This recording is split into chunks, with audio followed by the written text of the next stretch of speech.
Untuk kita ketahui, reklame adalah benda, alat, atau media yang bentuk dan corak ragamnya dirancang untuk mempromosikan atau untuk menarik perhatian umum.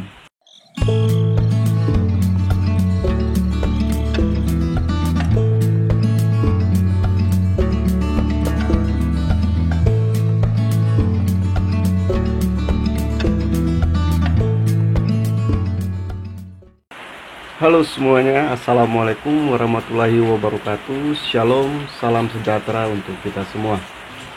Kembali lagi bersama saya di channel Kedebuk. Untuk video kali ini saya akan menjelaskan atau membahas tentang surat izin reklame dan syarat-syarat apa saja yang harus dipenuhi apabila ingin mengajukan permohonan surat izin reklame. Jika kita berbicara tentang surat izin reklame, berarti kita sedikit berbicara tentang pajak atau ada kaitannya dengan pajak. Berdasarkan Undang-Undang Nomor 28 Tahun 2009 tentang pajak daerah dan retribusi daerah, pemerintah daerah perlu membentuk peraturan daerah tentang pajak reklame. Peraturan yang saya pakai dalam video kali ini saya ambil dari daerah Maluku, khususnya Kota Ambon.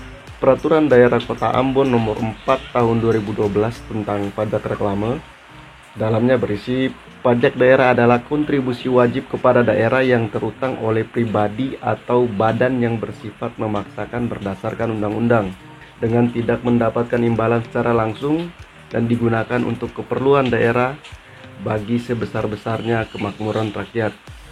Pajak daerah merupakan salah satu sumber pendapatan daerah yang penting guna membiayai penyelenggaraan pemerintahan daerah.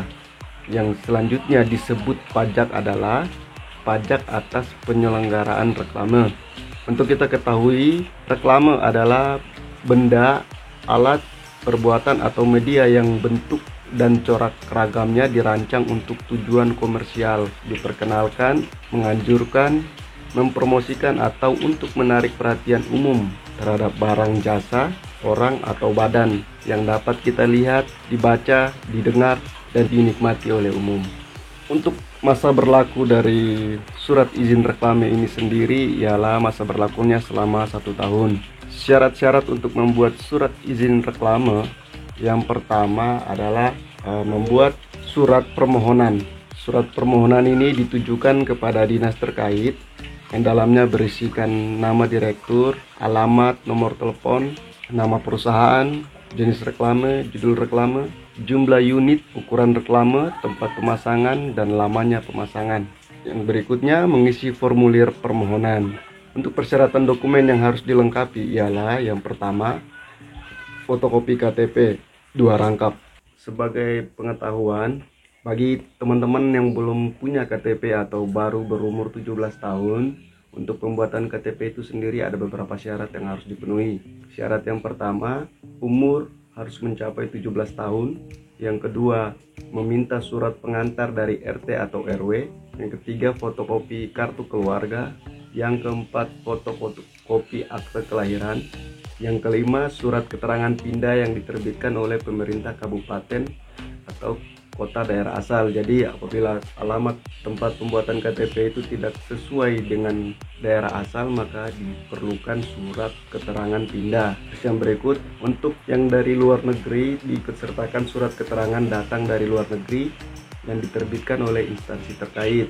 Yang terakhir ialah bawa seluruh dokumen Anda dan datangi kantor dinas terkait, dan di sana akan dilakukan sesi pemotretan dan tanda tangan secara elektronik. Untuk syarat pembuatan reklame yang berikutnya ialah fotokopi pelunasan PBB tahun terakhir. Itu 2 rangkap juga. Bagi yang masih bingung bagaimana cara mendapatkan bukti pelunasan PBB itu, saya jelaskan sedikit. Berikut ini adalah contoh dari pelunasan PBB. Jadi bukti bayar ini bakal diterima setelah kita melakukan pembayaran pajak di bagian Badan Pengelolaan Pajak dan Retribusi Daerah. Kita bisa datang ke sana, lalu semperin ke loket pembayaran, tunjukkan nomor SPPT kita.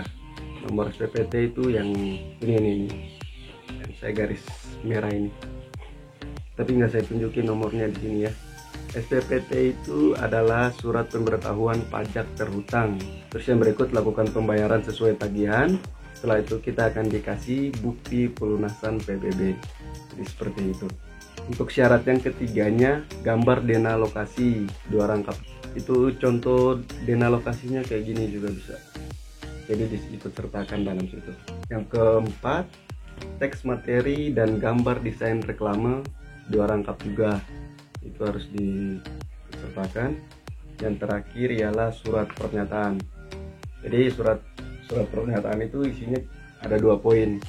Yang pertama, bertanggung jawab apabila terjadi sesuatu yang merugikan dari pihak lain akibat pemasangan reklame yang dimohonkan untuk pemasangannya. Yang kedua, bersedia membongkar sendiri reklame apabila izin masa pemasangan telah berakhir. Oke, jadi itu ada 5 syarat yang harus dipenuhi apabila teman-teman ingin mengajukan surat izin reklame untuk perusahaan Anda. Biar nggak pada penasaran, saya tunjukkan ini contoh dari surat izin reklame. Jadi contoh fisiknya yang nyatanya kayak gini. Oke teman-teman, jelaskan. Dan ingat, surat izin reklame ini sangat penting bagi teman-teman yang akan bergerak di bidang jasa ataupun ya pengadaan penghijauan bisa. Jadi di setiap lokasi kerja kita taruh papan nama, itu artinya papan reklame. Oke, sekian untuk video saya kali ini. Apabila ada kesalahan dalam video ini, saya minta maaf. Mohon koreksinya di kolom komentar bila ditemukan kesalahannya. Semoga bermanfaat. Terima kasih. Salam Gereja.